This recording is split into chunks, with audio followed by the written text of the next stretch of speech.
Good morning class. आज की video में हम 10th क्लास एनसीईआरटी मैथ का चैप्टर नंबर 8 यानी त्रिकोणमिति का परिचय पढ़ने वाले हैं। लेकिन 10th क्लास के अंदर ये आपका नया चैप्टर आ जाता है त्रिकोणमिति, और जहाँ ये चैप्टर आता है आप सभी के क्वेश्चन स्टार्ट हो जाते हैं कि त्रिकोणमिति क्या है, क्या इसके यूजेस है और क्यों पढ़े हम इसको, है ना। क्योंकि इसमें हमें theta, sine, cos, tan, cot, है ना, सेक, कोसेक ये सब देखने को मिलते हैं जिसका हमने इससे पहले कुछ पढ़ा ही नहीं, है ना। तो देखो त्रिकोणमिति आपका बहुत ही इंटरेस्टिंग और इजी टॉपिक है अगर आप इसको अच्छे से समझो। तो बच्चों पहले इसके नाम का मीनिंग जान लेते हैं। देखो त्रिकोणमिति यानी त्रि होता है आपका तीन, कोण आपका होता है ये, है ना, एंगल, मिति यानी आपका होता है मापना। इंग्लिश में इसको ट्रिग्नोमेट्री बोलते हैं। त्रि यानी तीन, कोण होता है आपकी भुजा, और मेट्री यानी आपका उसको मापना। तो देखो यहाँ पे हमें पता चल रहा है कि इस तरीके की हमें इसके अंदर फिगर को पढ़ना है कि जिसके अंदर कितने एंगल होंगे, तीन एंगल होंगे। 10th क्लास के अंदर ट्रिग्नोमेट्री में आपको समकोण त्रिभुज ही पढ़ना है।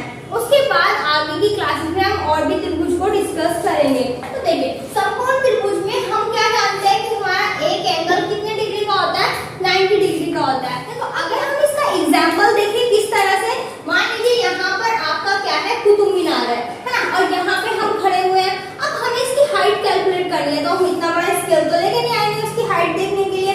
तो हमें करना क्या होगा, ट्रिग्नोमेट्री की हेल्प से बहुत इजीली हम सॉल्व कर सकते हैं। कैसे, यहाँ ही आपका कुतुब मीनार है, यहाँ से अगर हम इससे इतनी दूरी पे खड़े हुए हैं, है ना, तो हमें क्या करना है, बस हमें चाहिए कि हम कुतुब मीनार से कितनी दूरी पे है, मान लीजिए आपका 10 मीटर की दूरी पर है, और हम यहाँ से उसको उसकी चोटी को देख रहे हैं। तो हमें ये एंगल पता होना चाहिए कि एंगल कितना बन रहा है हमारा और हम उससे कितनी दूरी पर है। बस ये दो चीज चाहिए और हम चुटकियों में क्या निकाल सकते हैं, कुतुब मीनार कितनी हाइट का है ना। तो ट्रिग्नोमेट्री आपको बहुत ही इंटरेस्टिंग और बहुत ही मजेदार टॉपिक है। तो अभी ये आपको सारा टॉपिक अच्छे से समझ आएगा धीरे धीरे जैसे हम क्वेश्चंस करेंगे। अभी हम स्टार्ट कर देते हैं पहले ट्रिग्नोमेट्री का बेसिक, उसके बाद इसके क्वेश्चन सॉल्व करेंगे और आपको सारा कुछ धीरे धीरे बहुत अच्छे से समझ आएगा, लेकिन अगर आप मेहनत से पढ़ोगे तो, है ना। देखो यहाँ पे हमारी बात किसकी आ रही है, समकोण त्रिभुज की, और समकोण त्रिभुज की बात आए और पाइथागोरस की बात ना आए ऐसा तो हो ही नहीं सकता।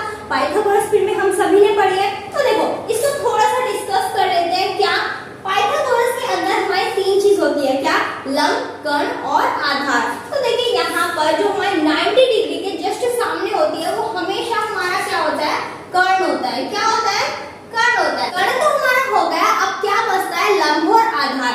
कर्ण हमारा हमेशा फिक्स रहेगा। अब बात आती है लंब की और आधार की। ये हमारा चेंज होते रहते हैं क्योंकि ये दोनों डिपेंड करते हैं कि हमारा एंगल किसके सापेक्ष को लगाया है। यानी हम क्या कर रहे हैं कि कुतुब मीनार को या कोई भी कुछ और चीज हो सकती है कि हम उसको नीचे से देख रहे हैं या फिर ऊपर से उसकी चोटी पे से खड़े होकर कोई नीचे कुछ चीज देख रहे हैं। देखो दो कंडीशन हो सकती है, एक तो ये कि हम नीचे खड़े हो किसी चीज को, ऊपर उसकी चोटी को देख रहे हैं, है ना, तो हमारा एंगल कहाँ बनेगा, नीचे बनेगा।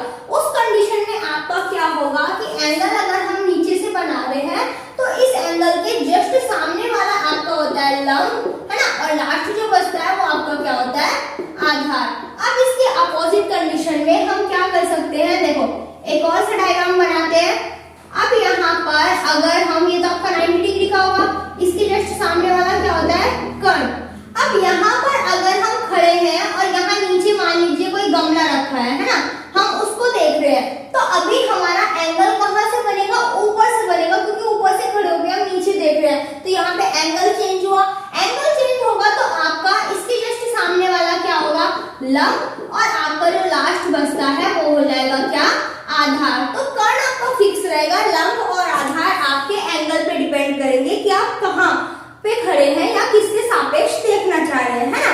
तो आपको ये अच्छे से समझ आ गया। अब देखिए पाइथागोरस में होती क्या है, हम जानते हैं कि कर्ण का स्क्वायर इज इक्वल टू आधार का स्क्वायर प्लस किसका, लंब का स्क्वायर। ये होती है आपकी पाइथागोरस में। अगर मैं क्या करूं, इसको नाम दे देते हैं ए, बी और सी।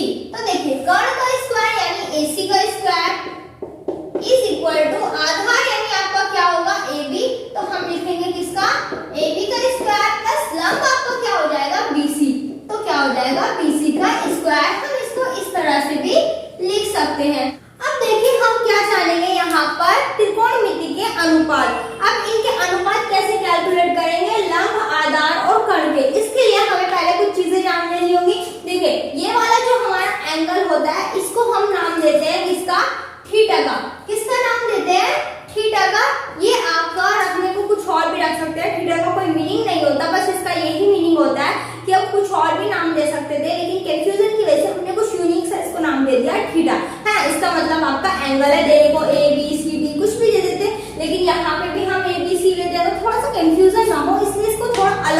नाम दे दिया, ये ग्रीक से आपका लिया गया है क्या, थीटा। देखिए त्रिकोणमिति के अनुपातों को पढ़ने के लिए आपको कुछ चीजों को और पढ़ लेना होगा, क्या, साइन, कॉस, टैन, कॉट, सेक और कोसेक।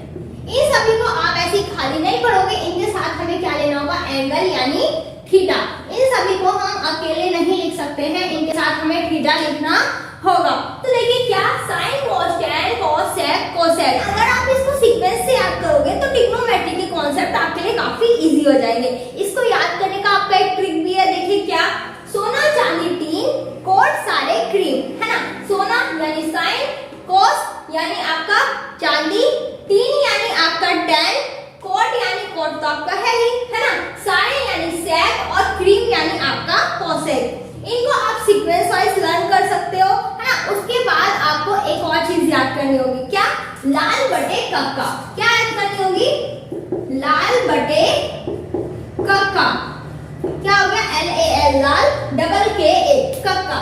अब देखिए इससे आपके त्रिकोणमिति के सारे अनुपात बहुत इजी लर्न हो जाएंगे। देखिए कैसे, हमने अभी सीक्वेंस याद किया, किससे, सोना चांदी टीन, कोट सारे क्रीम। अब इसको यहाँ लिखेंगे, सोना यानी साइन, चांदी यानी कॉस, सारे सॉरी टैन यानी टीन, और आपका क्या हो जाएगा, अब पहले तो हम इधर की साइड चलेंगे, अब हम चलेंगे इस तरीके से उल्टा। तो क्या लिखेंगे, कोट, सारे यानी सेक, क्रीम यानी को सेक, है ना। इन सभी के साथ थीटा लगाना है। अभी मैं सिर्फ आपको ट्रिक समझा रही हूँ। देखिए यहाँ पर अब आप देखिए साइन दिखाई दे रहा है, साइन के लिए हमारा क्या हो जाएगा, यहाँ पे L का मतलब लंब है, A का मतलब आधार है और K का मतलब यहाँ पे कर्ण है। तो देखिए अनुपात कैसे निकालेंगे, साइन के नीचे क्या दिखाई दे रहा है, L और K। तो साइन का हमारा अनुपात क्या हो जाएगा, लंब बटे कर्ण। क्या हो जाएगा, लंब बटे कर्ण। इसी तरीके से देखिए कोस के नीचे हमें क्या दिखाई दे रहा है, आधार बटे कर्ण। तो हमारा कोस का क्या हो जाएगा, आधार बटे कर्ण। इसी तरीके से हमारा टैन का हो जाएगा लंब बटे आधार, है ना। अब हम नीचे की साइड आएंगे तो कोट का हमारा क्या हो जाएगा, इधर से देखेंगे आधार बटे लंब। क्या हो जाएगा, कोट का आधार बटे लंब, और सेक का क्या हो जाएगा, कर्ण बटे आधार, और आपका कोसेक का क्या हो जाएगा, कर्ण बटे लंब। तो इसी तरीके से हमारे 6 के 6 अनुपात होते हैं ट्रिग्नोमेट्री के अंदर, सारे के सारे लर्न हो जाएंगे। बस आपको दो चीज याद कर लेनी है, क्या, सोना चांदी टीन, कोट सारे क्रीम। पहली ट्रिक आपको याद कर लेनी है, उसके बाद आपको याद कर लेना है लाल बटे कक्का। ये दोनों चीजें याद करने के बाद देखिए इसको तो हम यहाँ लिखेंगे सोना चांदी टीन, फिर नीचे कोट सारे क्रीम, उसके बाद बीच में लिखेंगे लाल बटे कक्का। इसकी हेल्प से सीक्वेंस याद हो गया, और ये लाल बटे कक्का से आपके जितने भी अनुपात है वो लर्न हो जाएंगे। देखिए साइन का लंब बटे कर्ण, कॉस का आधार बटे कर्ण, और आपका टैन का लंब बटे आधार। इसी तरीके से इसका हम अपोजिट लेके चलेंगे, कोट का आधार बटे लंब, इसका आ जाएगा कर्ण बटे आधार, और इस कोसेक का आएगा कर्ण बटे लंब। ये सभी आपको लर्न हो जाएंगे। अब इसी की हेल्प से ये आपके समझ आ गए, तो अब इसी की हेल्प से ट्रिग्नोमेट्री के क्वेश्चंस हम बहुत अच्छे से सॉल्व कर पाएंगे। आइए देखते हैं। तो बच्चों 8.1 एक्सरसाइज में फर्स्ट क्वेश्चन आपको दिया है, त्रिभुज ABC में जिसका कोण B समकोण है, AB 24 सेंटीमीटर है और BC 7 सेंटीमीटर है, निम्नलिखित का मान ज्ञात कीजिए। और ये आपको 2 पार्ट्स दिए हुए हैं, है ना, जिनको हमें सॉल्व करना है। तो क्या बोला है, त्रिभुज ABC वो भी समकोण। तो हमने क्या किया, त्रिभुज ABC बना लिया, उसमें बोला है कि B समकोण है, तो हमने B को क्या ले लिया, 90 डिग्री। उसके बाद हमें AB दिया हुआ है 24 और आपको BC दिया हुआ है 7 सेंटीमीटर। तो हमने इसका डायग्राम बना के सभी चीज लिख ली है। उसके बाद इन दोनों की हमें वैल्यू निकालने के लिए बोला है, तो देखिए निकालते हैं। देखिए पहले हम इसके फर्स्ट पार्ट का सॉल्यूशन निकाल लेंगे।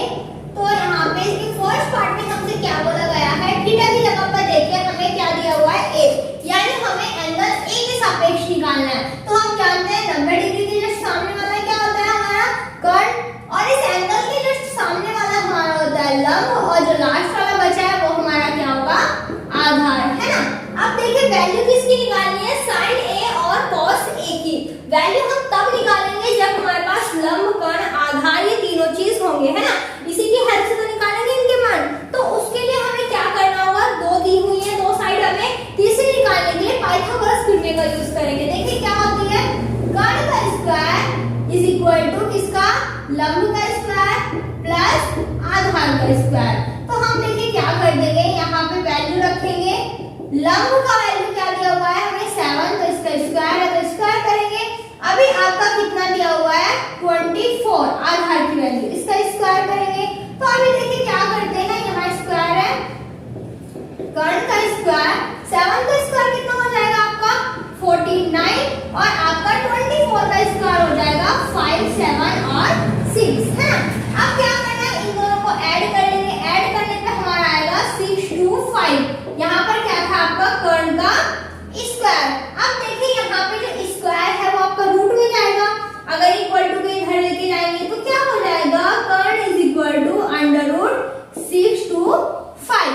अब देखिए 6 to 5 आपका किसका स्क्वायर होता है 25 का, तो हमारा क्या हो जाएगा, कर्ण is equal to under root और 25 का स्क्वायर। स्क्वायर से रूट कैंसिल हो जाएगा, तो कर्ण की वैल्यू यहाँ पर हमारी क्या आ जाएगी 25 आ जाएगी। ठीक है, अब देखिए कर्ण आपका कितना आया 25। तो अब हम इजीली किसकी sin थीटा और cos थीटा की वैल्यू निकाल लेंगे। देखिए यहाँ पे लिखेंगे क्या, sin थीटा, सॉरी थीटा की जगह पर क्या है आपका a, तो sin a की वैल्यू क्या आ जाएगी, sin a होता है हमारा लंब बटे कर्ण, क्या होता है लंब बटे कर्ण। तो देखिए यहाँ पर हमारी लंब की वैल्यू कितनी है 7 और कर्ण की वैल्यू हमारी कितनी आई 25। तो हमारे sin a की वैल्यू यहाँ से आ जाएगी 7/25। ठीक है, अब वैल्यू निकालेंगे किसकी, cos a की। तो cos a के लिए हमें क्या करना होगा, देखिए फॉर्मूला है हमारा, सॉरी अनुपात आधार बटे क्या होता है हमारा कर्ण। तो हम क्या करेंगे, यहाँ पे वैल्यू रख देंगे, आधार की वैल्यू है यहाँ पे हमारी 24 और कर्ण हमारा आएगा कितना 25। तो यहाँ पे cos a की वैल्यू क्या आ जाएगी हमारी 24/25। इन दोनों की वैल्यू हमने निकाल ली है। अब देखिए फर्स्ट पार्ट तो कंप्लीट हुआ, सेकंड पार्ट को देखिए, यहाँ पे आपको चेंज क्या किया गया है एंगल, यानी इस बार हमें एंगल क्या दिया हुआ है C, यानी ऊपर वाला एंगल दिया है, तो कर्ण तो आपका फिक्स रहेगा। अब यहाँ पे लंब और आधार चेंज हो जाएंगे। तो देखिए यहाँ पे अगर हम दूसरा डायग्राम बनाते हैं तो क्या हो जाएगा, आपका कर्ण आपका यहाँ पे फिक्स रहेगा, ये आपका कर्ण है जो कितना होगा 25 है ना। अब आपका एंगल ये वाला हो जाएगा, इसको नाम देते हैं A, B और C।